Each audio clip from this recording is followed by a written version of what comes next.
यदि आपसे कोई पूछता है आप चेक कराने जाते हो ब्लड, है ना, ब्लड चेक कराने जाते हो तो ब्लड चेक कहाँ होता है? प्लाज्मा क्या है? प्लाज्मा में ध्यान रखेंगे, प्लाज्मा में 90% वाटर होता है। फॉर्मेशन कहाँ होता है? Bone marrow. कहाँ होता है? अब बोन मैरो क्या होता है? हम लोग देखने वाले हैं ब्लड, ठीक है। तो सबसे पहले ब्लड, यदि आपसे कोई पूछता है आप चेक कराने जाते हो ब्लड, है ना, ब्लड चेक कराने जाते हो तो ब्लड चेक कहाँ होता है? आपको तो एचबी दिखाया जाता है, एचबी दिखाया जाता है, ब्लड कहाँ चेक होता है? यदि आपसे पूछे आपके बॉडी में कितना ब्लड है तो आप लोग को पता कैसे चलेगा? या कैसे बताओगे सामने वाले को ब्लड कितना है? कैसे बताएंगे? ध्यान रखेंगे आपके वेट का 7% ब्लड होता है आपके बॉडी में, ठीक है, 7%, ठीक है, वेट ऑफ बॉडी, बॉडी आपका जितना वेट है उसका 7% आपके अंदर बॉडी है लीटर में ना। देखिए जैसे आप 50 केजी के हो, कितना? 50 केजी, इसका 7% यदि निकालेंगे तो कितना आएगा? 52 जो मतलब 3.5 के आसपास, मतलब 3.5 लीटर, 3.5 लीटर इतना ब्लड है आपके अंदर। यदि कोई 100 केजी का है तो कितना वेट होगा? वेट 100 है तो उसका 7 लीटर। क्लियर है? ये चीज ध्यान रखिएगा। अब देखिए इधर आपके बॉडी का 7%, यदि लीटर में पूछा जाए ब्लड कितना है तो 7%। अब यहां देखेंगे ब्लड, ब्लड है ना, ब्लड में होता है हीमोग्लोबिन। क्या होता है? हीमोग्लोबिन। हीमोग्लोबिन क्या होता है बताइए? हीमोग्लोबिन क्या है? देखो हीमोग्लोबिन दो चीजों से, जब भी ब्लड टेस्ट होता है हीमोग्लोबिन दिखाता है, देखो ना, हीमोग्लोबिन 11, 10, 12 ऐसा दिखाएगा। तो यहां थोड़ा सा ध्यान रखेंगे, हीमोग्लोबिन मेल और फीमेल दोनों में अलग अलग होता है। मेल में अलग होगा, फीमेल में, मेल में कितना होगा? 12+, फीमेल में 11+। यदि इतना है आपके अंदर, अब भी देखना यार, यदि इतना है अंदर में तो समझ जाना कि नॉर्मल है बॉडी, कोई बीमारी उमारी नहीं है, ठीक। लेकिन ये नहीं है मतलब प्रॉब्लम है। क्लियर हो? हाँ। अब इधर देखेंगे थोड़ा सा, हीमोग्लोबिन दो चीजों से मिलकर बना है, एक हिम प्लस ग्लोबिन। हिम का मतलब क्या होता है? हिम का मतलब होता है आयरन, प्लस ग्लोबिन का मतलब क्या होता है? प्रोटीन। क्लियर? हीमोग्लोबिन दो वर्ड से मिलकर बना है, हीमोग्लोबिन दो वर्ड से मिलकर बना है, एक है हिम प्लस ग्लोबिन। हिम का मतलब होता है आयरन, आयरन मतलब लोहा। इसी की वजह से, हाँ यहां थोड़ा सा ध्यान रखेंगे, हिम मतलब आयरन कितना परसेंट होता है? 4 ब्लड में, और प्रोटीन कितना होता है? 96%। क्लियर? जो आयरन है 4%, इसी की वजह से आपका ब्लड जो होता है रेड होता है। यदि कोई क्वेश्चन पूछेगा कि रेड ब्लड क्यों हो, जो ब्लड है वो रेड क्यों होता है, तो क्या बताएंगे? आयरन की वजह से। क्लियर है? खाते तो हम हरा भाजी, हल्दी खाते हैं, मसाला खाते हैं, तो पीला नीला हरा ऐसा होना चाहिए, रेड क्यों होता है? तो आयरन की वजह से। इतना क्लियर? अब देखेंगे इधर थोड़ा सा, ये एचबी बताया हूं ना आपको, मेल का 12 है, फीमेल का 11+, ये कम ज्यादा हो सकता है ना। अब यहां थोड़ा सा देखेंगे ब्लड, ब्लड में दो चीज होते हैं। क्या होता है? एक होता है प्लाज्मा। क्या होता है? प्लाज्मा। एक क्या होता है? Blood carpals. क्या होता है?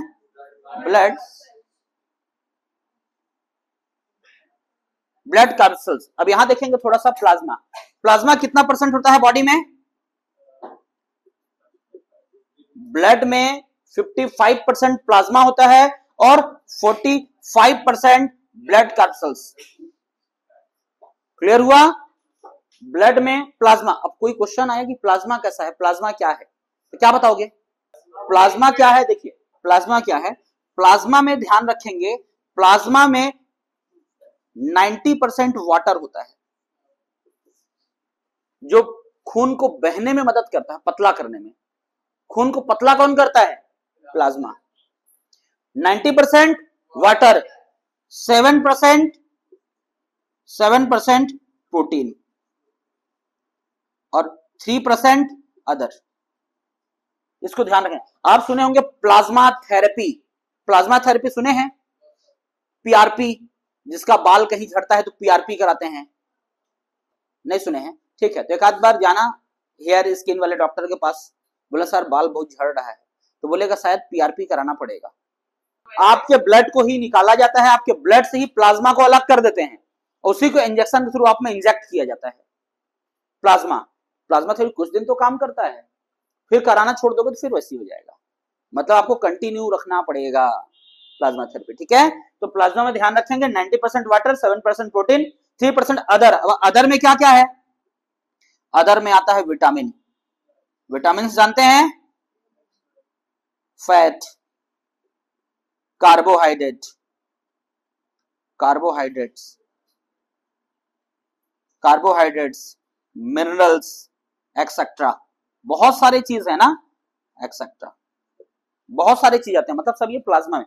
आप इतना विटामिन, प्रोटीन, फैट ये सब खा रहे हो, मतलब कहां जा रहा है? प्लाज्मा में। मतलब पूरा चीज प्लाज्मा रखता है, ठीक है। इधर का क्लियर। इधर थोड़ा देखेंगे ब्लड कैप्सूल्स में क्या क्या चीज है। तो ब्लड कैप्सूल्स में क्या क्या चीज पाया जाता है? पहला पाया जाता है आरबीसी, सुने हैं नाम।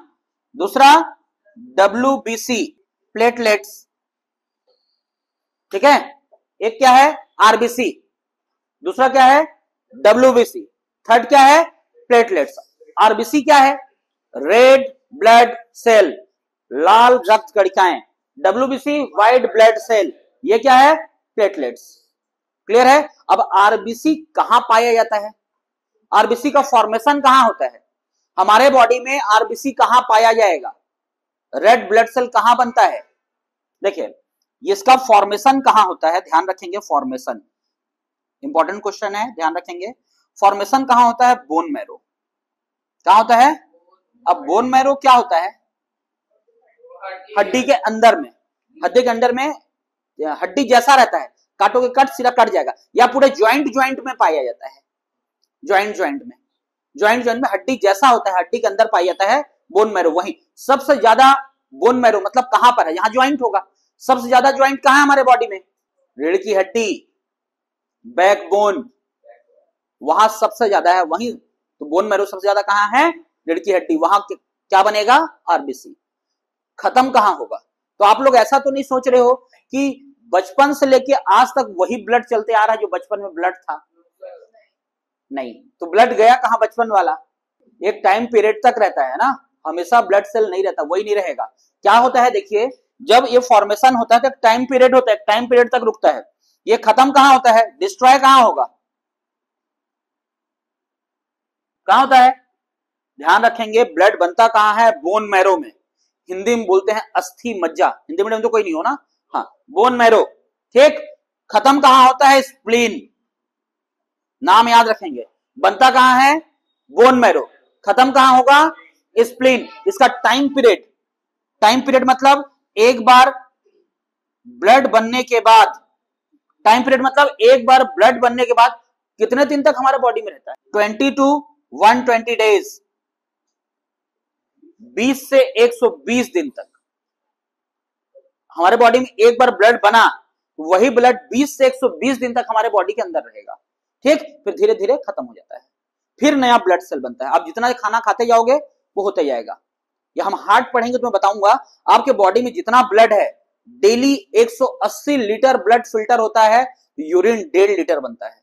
मतलब आपका ब्लड ही फिल्टर करके यूरिन बनता है, मतलब खराब ब्लड को यूरिन के थ्रू बाहर निकालता जाता है यूरिन से।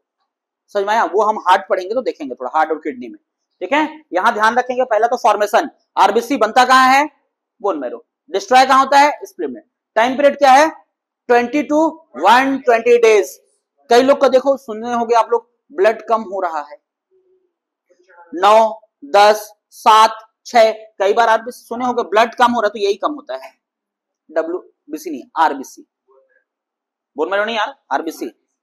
आरबीसी बोलते हैं ना, ब्लड कम हो रहा है, मेरे को चक्कर मार रहा है, भूख प्यास नहीं लगता है, हाँ ऐसा हो सकता है। अधिकतर ये प्रॉब्लम लड़कियों में होता है, ठीक है, ब्लड का कमी, आरबीसी, उनका पीरियड साइकिल की वजह से, ठीक है। ब्लड हो सकता है डाउन जाए, नीचे जब जाता है ये ब्लड, देखो नॉर्मल क्या बताया आपको 11+, ये 9, 10, 7 जा रहा है ना, नीचे होते जाए, कंटिन्यू साल 2 साल 3 साल रह गया तो एक बीमारी बना देगा।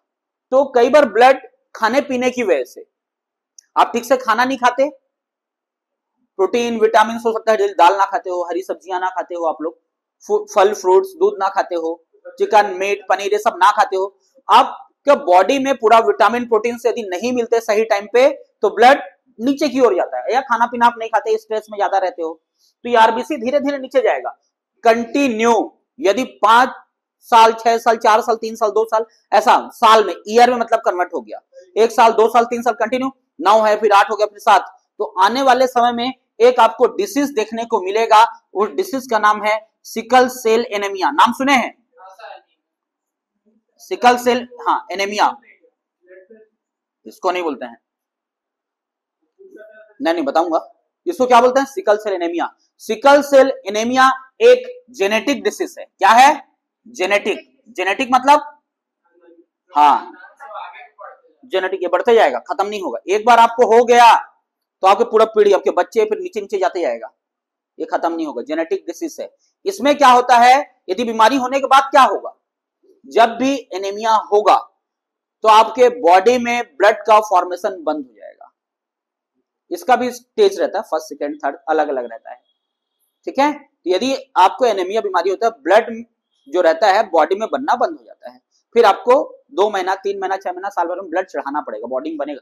और ऐसा इंसान हमेशा पतला रहेगा, मोटा नहीं होगा, ठीक है। कुछ कुछ एक्सेप्शन भी हो सकते हैं, कुछ मोटे को भी हो जाता है, तो ऐसे इंसान मोटे नहीं रहते हैं, एकदम पतले रहेंगे। और ब्लड हमेशा उनको चढ़ाना पड़ेगा, टेंशन में रहेंगे, पतले होते जाएंगे, सोचते जाएंगे, है ना, इनका दिमाग काम नहीं करता, उल्टी, भूख, प्यास, चक्कर, ऐसा इनको टेंशन में ही रहते हैं हमेशा। और इनका ब्लड का शेप जो रहता है, नॉर्मल ब्लड ऐसा रहता है, ऐसा, इनका ब्लड का शेप इस टाइप का चांद जैसा बन जाएगा, ऐसा आधा चांद, ब्लड का शेप ऐसा हो जाता है। ओ, हसुआ देखे हो, हसुआ आप लोग कुछ और बोलते हैं, धान काट, हसिया, हसुआ क्या बोलते हैं, हाँ, धान काटते हैं तो ऐसा टेढ़ा रहता है, ब्लड उसी शेप का आपका ब्लड बन जाता है, ऐसा ऐसा शेप बन गया मतलब ब्लड से ही तो पता चलता है एनीमिया है कि नहीं। इस टाइप का शेप बन गया मतलब एनीमिया है। और एनीमिया हो गया फिर ठीक नहीं होगा, ये जेनेटिक है, इसको आप कोई भी दवाई देके ठीक नहीं कर सकते। कंटिन्यू 5-6 साल से आपका ब्लड नीचे जाते जा रहा है, आप ध्यान नहीं दे रहे हो, तो एक टाइम पे ऐसा होगा कि आपको एनीमिया हो जाएगा, ठीक है। एक ये चीज है, क्लियर ये चीज। अब थोड़ा सा देखिए डब्ल्यूबीसी। डब्ल्यूबीसी कहां बनता है, पहले डब्ल्यूबीसी का full form white blood cell, clear, white blood cell बनता कहां है, जहां आरबीसी डिस्ट्रॉय हुआ है, इसका फॉर्मेशन कहां होगा, स्प्लीन में, डब्ल्यूबीसी। इसको सोल्जर ऑफ द बॉडी कहा जाता है, पूरे बॉडी का सोल्जर कहा जाता है किसको, डब्ल्यूबीसी। क्यों कहा जाता है कि हर बीमारी, बैक्टीरिया, वायरस सबसे लड़ लेता है, सबसे लड़ेगा, उस सबको मार देता है, एक ही को नहीं मार पाता है, अभी देखेंगे उसको, कोरोना वायरस उसको ही मार देता है। हाँ चलिए इधर देखेंगे, बनता कहां है, स्प्लीन। डिस्ट्रॉय कहां होगा, ब्लड वेसल्स में, जहां ब्लड चलते रहता है ना, उस वेसल्स में ही डिस्ट्रॉय हो जाता है। इसका टाइम पीरियड क्या है, 2 से 5 दिन, कहीं कहीं 3 to 5 लिखा है, कहीं कहीं 3 to 5 भी लिखा है, 2 से 5 दिन। डब्ल्यूबीसी हमारे बॉडी में कितना दिन रहता है, बनेगा और 2 से 5 दिन में खत्म, ठीक है। पूरे बॉडी का सोल्जर है, ध्यान रखना, कवच है एक तरफ से, ठीक है, पूरे बॉडी को बचा के हर बैक्टीरिया, वायरस सबसे लड़ लेता है और सबसे जीत भी जाता है।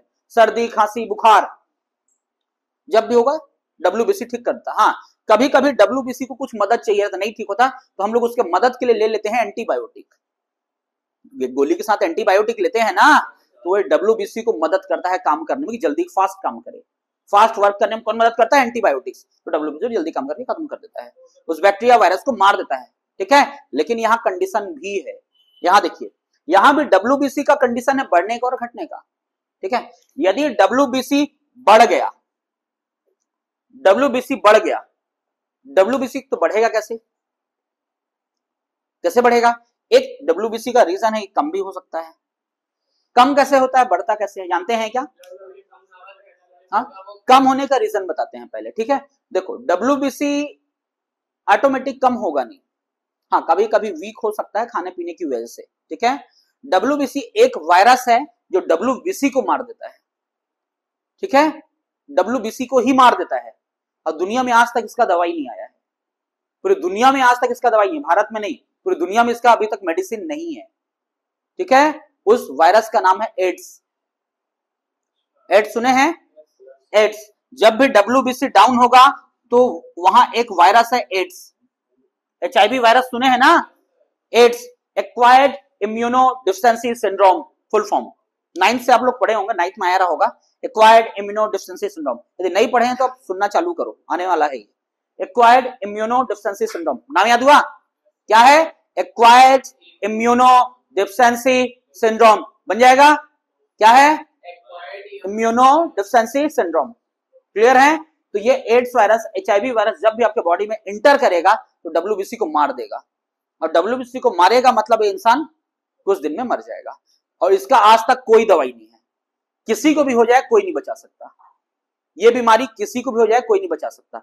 हाँ, दवाई लेके अब जो मरने का प्रोसेस 6 महीना था, दवाई लेके उसको 1 साल कर सकते हो। मरना तय है, मरना फिक्स है कि वो मरेगा ही, इनका कोई इलाज नहीं है। ठीक, होता कैसे है? होता कैसे है? इससे कई अलग अलग कंडीशन है, रीजन है। सबसे पहला सेक्सुअल रिलेशनशिप, मल्टीपल पार्टनर्स, पहला कंडीशन। दूसरा, किसी डॉक्टर के पास गए हो, वो सिरेंज जो एड्स पेशेंट में यूज किया है सेम सिरेंज आप में लगा दे। इंजेक्शन मतलब यार, इंजेक्शन उसी को लगाए, उसी इंजेक्शन को आपको भी लगा दे, ठीक, तो आपको हो जाएगा खून। हाँ, ब्लड फ्यूजन, ये रीजन है, ब्लड के मिलने से होता है। ठीक है, जैसे किसी एड्स पेशेंट का ब्लड कहीं लगा हुआ है, ठीक है, आपका हाथ कहीं पर कटा हुआ, मान लो कभी कभी कट ही जाता है हाथ, और उसका ब्लड आपके ब्लड में टच होगा तो आपको एड्स हो जाएगा, पता ही नहीं चलेगा आपको एड्स कैसे होगा, किसी दूसरे का होने से नहीं होगा। एड्स पेशेंट का ब्लड यदि आपके ब्लड से मिलता है तो हो सकता है। हाँ, एड्स पेशेंट से हाथ मिलाओगे तो आपको एड्स नहीं होगा, बात करने से एड्स नहीं होगा। हाँ, उसका ब्लड टच नहीं होना चाहिए, ब्लड से ब्लड फ्यूजन हुआ तो एड्स हो जाएगा, और इसका कोई इलाज। सिम्टम्स कंटिन्यू, जिसको एड्स होगा उसका सर दर्द देना, बाल झड़ना, पसीना ज्यादा आना, और कंटिन्यू पतला, वेट लॉस होना। ठीक है, मुंह से लार ऑटोमेटिक टपकना, अपने आप टपकते रहेगा, ऑटोमेटिक पतला होते, वेट लॉस होते जाएगा, बाल का झड़ना, सर दर्द देना, और सर्दी खांसी बुखार उसको दिन भर रहेगा, वो छोड़ेगा ही नहीं, तुरंत बीमारी आ जाएगा, क्योंकि आप तो सोल्जर को मार दिए हो। आगे चलें, डब्ल्यूबीसी बढ़ने का रीजन बताइए। डब्ल्यूबीसी बढ़ने का कारण है ज्यादा मात्रा में प्रोटीन खाना। प्रोटीन अब ज्यादा मात्रा में ले रहे हैं, ज्यादा मात्रा में प्रोटीन, फैट, कार्बोहाइड्रेट, ऐसा कुछ ज्यादा मात्रा में खा रहे हैं। जैसे डेली आप चिकन खाइए, डेली मटन खाइए, डेली फिश खाइए, डेली दूध ज्यादा मात्रा में ले रहे हो ना, डेली सोयाबीन, डेली सुबह शाम दोपहर दिन भर, सुबह पनीर चिल्ली खाए, दोपहर में पनीर का सब्जी खाए, शाम को फिर मछली उछली कुछ खा, मतलब दिन भर आप खा रहे हो कुछ ना कुछ प्रोटीन, तो ज्यादा नहीं खाना है ना। कंटिन्यू देखो, 1 आध महीना 2 महीना खाने से कुछ नहीं होता, कंटिन्यू 2 4 5 साल आप ऐसा कर दिए लंबे समय तक, तो वो आपको दिखाएगा ये। ठीक है, तो जब ये डब्ल्यूबीसी बढ़ता कैसा, क्लियर, ज्यादा मात्रा में प्रोटीन लेने से, कंटिन्यू 2 4 5 साइड इफेक्ट बता रहा हूं। जब भी ये बढ़ेगा, ठीक है, तो बढ़ेगा तो इसके बीमारी का नाम है ल्यूकेमिया। इस बीमारी का नाम है ल्यूकेमिया, सुने हैं? ल्यूकेमिया हमारे लैंग्वेज में इसको बोला जाता है ब्लड कैंसर, सुने हैं इसको? हाँ, ल्यूकेमिया ही है ब्लड कैंसर, यही है ब्लड कैंसर। अब है प्लेटलेट, जैसे यहां प्लाज्मा ब्लड को क्या करता था, पतला करता था, बहने में मदद करता था, फ्लो करने। प्लेटलेट क्या करता है, इसमें फाइब्रिनोजेन पाया जाता है। क्या? फाइब्रिनोजेन, फाइब्रिनोजेन जो ब्लड को गाढ़ा करता है, ब्लड को गाढ़ा करता है, इसीलिए ठंडी के दिनों में ब्लड गाढ़ा होता है, प्लेटलेट का मात्रा बढ़ जाता है ठंडी के दिनों में, इसलिए ठंडी के दिनों में हार्ट अटैक ज्यादा आता है। ठंडी के दिनों में हार्ट अटैक आपको न्यूज ज्यादा मिलता होगा, क्योंकि ठंडी के दिनों में प्लेटलेट बॉडी में बढ़ जाता है, पानी की मात्रा, क्योंकि ठंडी के दिनों में लोग पानी कम पीते हैं। ठीक है, लेकिन एक कंडीशन है यहां पर, उसको पतला करने के लिए आप या तो अदरक खाइए, क्योंकि अदरक में हिपैरिन पाया जाता है, या हिपैरिन का टैबलेट आता है अदरक में ना। अदरक आप खाओगे, देखो ठंडी के दिन में अधिकतर अदरक वाला चाय बनाते हैं, जान के, घर की मम्मी लोग उतना पढ़े लिखे नहीं है ना, ज्यादा इस सबके बारे में नहीं जानते, लेकिन उनको ये चीज पता है कि ठंडी के दिन में अदरक उदरक का चाय पीना चाहिए। थोड़ा सा देखिए, डब्ल्यूबीसी में एक लिम्फोसाइट होता है, एक मोनोसाइट होता है। ठीक है, इधर देखेंगे, डब्ल्यूबीसी में 2 चीज और होता है, एक होता है लिम्फोसाइट, एक होता है मोनोसाइट। ठीक है, तो सबसे पहले अटैक कहां करता है कोई बैक्टीरिया वायरस, लिम्फोसाइट में। कहां करता है? लिम्फोसाइट और मोनोसाइट। जब ये दोनों खत्म होते हैं तो ऑटोमेटिक डब्ल्यूबीसी खत्म हो जाता है। ठीक है, और खत्म होने के बाद हर बीमारी आपके अंदर एंटर करना चालू कर देता है। ये था ब्लड।